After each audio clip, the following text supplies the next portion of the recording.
খাবারের সূরা নাস ও ফালাক পড়ে ফু দিয়ে কি খাওয়া যাবে কি? ফু দিয়ে কি খাওয়া যাবে?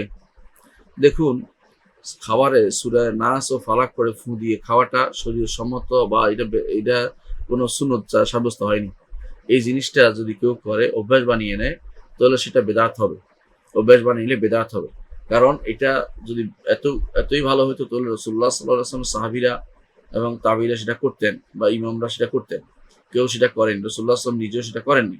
সুতরাং সূরা ফালাক নাস পড়ে ফু দিয়ে খাওয়া, এটা স্বাভাবিক নিয়ম বানিয়ে ফেলা যাবে না।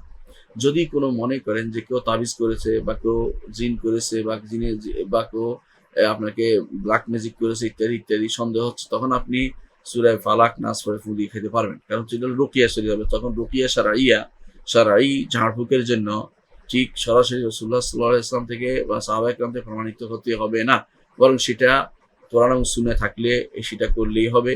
এবং সেটার উপরে অন্তর দৃঢ় থাকলে যে আল্লাহ তাআলা এর ওসিলায়, যেহেতু কোরআনে কারীমে আল্লাহর বাণী এবং যেহেতু হাদিসে কুদসি আল্লাহর বাণী, এগুলোর ওসিলায় আল্লাহ তাআলা এবং যে সমস্ত দোয়া রাসূল আমাদের শিখিয়ে দিয়েছেন, এগুলোর ওসিলায়, এগুলো দিয়ে আমি যদি কোনো দোয়া করি, আল্লাহ তাআলা ইনশাআল্লাহ আমাকে বিপদ থেকে উদ্ধার করবেন। এই নিয়তে করলে ইনশাআল্লাহ সেটাতে কোনো সমস্যা হবে না। এবং সেটা সূরা ফালাক নাস পড়ে আপনি ফু দিয়ে তারপর পানিও খেতে পারবেন, খাবারও খেতে পারবেন। এটা হচ্ছে ওই সময় যখন আপনার কোনো বিপদের আশঙ্কা করেন যে এরা কোনো ক্ষতি করতে পারে, এরা তাবিজ করতে পারে বা ইত্যাদি বিভিন্ন ব্ল্যাক ম্যাজিকের আশ্রয় নিতে পারে, তখন সেটা আপনি করবেন। কিন্তু স্বাভাবিকভাবে সবসময় এই কাজটি করবেন না। যদি অসুস্থ হওয়ার সম্ভাবনা থাকে তখনও করতে পারেন। কারণ এগুলোর মধ্যে আল্লাহ তাআলা সূরা ফাতিহা পড়ে ফু দিতে পারেন যদি কোনো শিফা রয়েছে, যে খাবারটা খেলে অসুস্থ হয়ে যায় কিনা সন্দেহ থাকলে। কিন্তু সবসময় নিয়ম বানাইলে সেটা বেদাত হবে।